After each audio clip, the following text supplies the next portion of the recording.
Magandang araw po sa ating lahat. Gagawa po tayo ngayon ng sliding door, center open, bali 4 panel. Ito po yung ating mga gagamitin na materials. Gagamit po tayo dyan ng tubular 1/3 by 3, bali 4 po yan, pinaka-frame po niya. Kaya po 4 yan kasi lalagyan natin ng pinaka design sa ibabaw. Gagamit din po tayo ng double seal at double jump. Ito po yung double seal, ng flat double seal at double head. Tapos ito naman po, gagamit naman tayo ng dalawang double jump.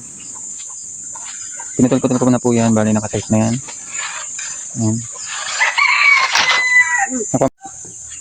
Bali gagamit din po tayo dito ng interlocker at lock style.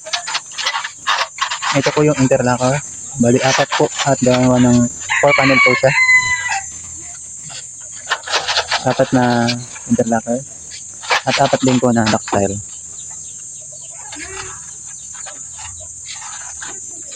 Gagamit din po tayo ng panel astragal at top and bottom.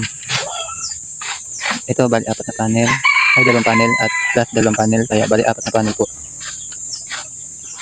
Sa mga accessories naman, itong gagamitin natin. Gagawa tayo ng lock para pwede natin i-lock yung isang door na isang panel, pwede rin hindi.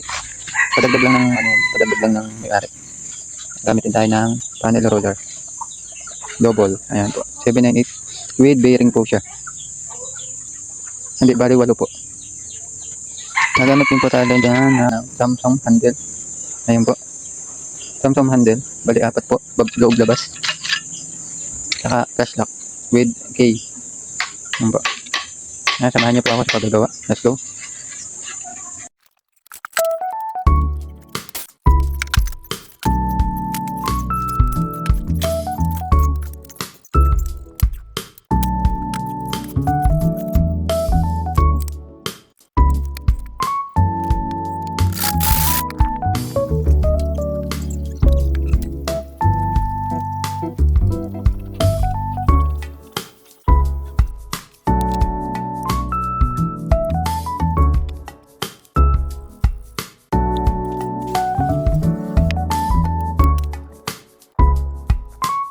Ayan, ito na po ang ginawa nating sliding door na 4 panel, center open. Bali tapos na po siya.